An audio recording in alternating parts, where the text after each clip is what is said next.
Hey, this is Frank Yosa, CEO of Ketone, and I'm about to go for a run with my two little rugrats there. Let's see if I can squeeze in a video, and maybe if I run slow enough, might be able to do it while running. I've been wanting to talk about, people say frequently, oh, I've tried exogenous ketones, I've tried the ketone salts, but they didn't work for me after a while. They worked at first, but then they stopped working. And over the, number of times talking it through with people, I think I've come up with 2 or 3 different reasons. I know 2 off the top of my head, but I think probably 3rd by the time I get to it. So let's leave room. 2 or 3 reasons why the ketone salts stop working. Okay, so the first reason is most people, or many people, will use the ketone salts to try to get back into ketosis. So what happens when you get back into ketosis? You lose massive amounts of water, and with that water you lose massive amounts of electrolytes. So you need to replenish with lots of electrolytes. If I told you to take 20 or 30 salt pills, you would think I was crazy.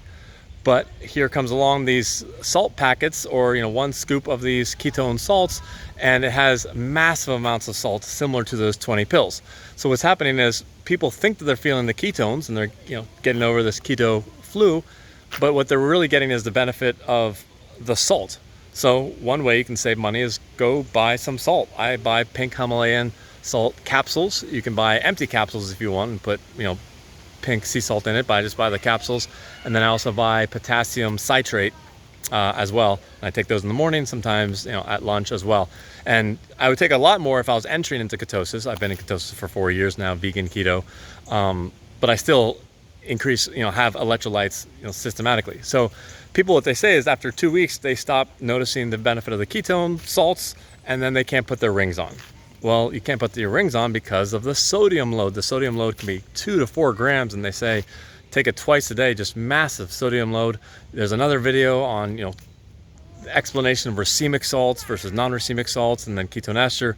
So I won't go into that much here, but most of the products that are on Amazon that are salts, that's anything, most of the things, not anything, but most of the things that say Go BHB or Perfect Keto, those are all racemic salt. It only has the D form, which is bioavailable, so the L form is away. So we got one burrito here that's gonna go running with us, and the other one, I don't know what he's doing. Teo, stop. So so that's an excess salt load. That's why it stops working after 2 weeks.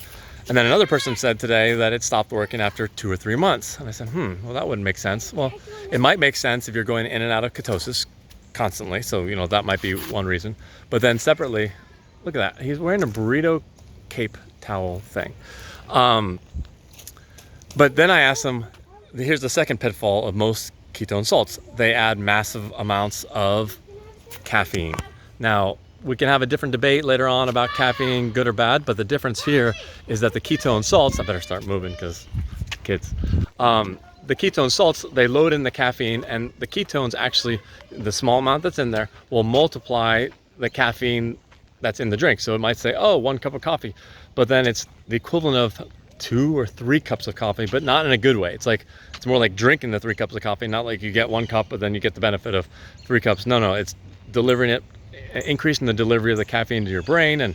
And so what happens after 2 or 3 months, if you suddenly doubled the amount of coffee that you drank every day, what happens after 2 or 3 months? It stops working. You should, when you have caffeine, try to shift out, if not cycling out every other week, 1 or 2 days a week at least, to recalibrate so you don't build that tolerance. But so those people were 2 or 3 months where the ketone salts didn't work, and I said, was it caffeinated? And they said, yes, it was. I said, yeah. If you want to try the ketone salts, that's fine. First of all, try and find non-racemic. Prove It is one of the brands. I think also Prime D is one of the brands that has 80% of the D form, still synthetic, but better than the other stuff that's 50-50. But buy it caffeine free, so you know what you're feeling. You should not be feeling this jittery caffeine buzz. That's the caffeine, that's not the ketones.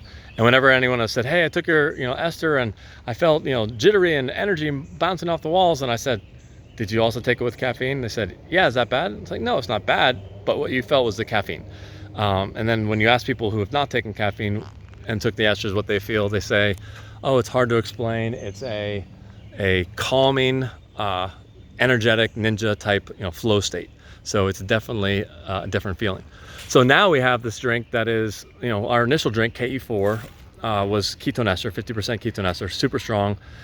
Part of the reason that it's super didn't taste good is because it's super concentrated. So for example, if you took one of these ketone salts, let's say to put it in 12 ounces, but instead you put it in 1 ounce or half an ounce, what would happen? It'd feel like you're freaking drinking an ocean. So you have to dilute it. But anyhow, that's the KE4, which is just ketone ester.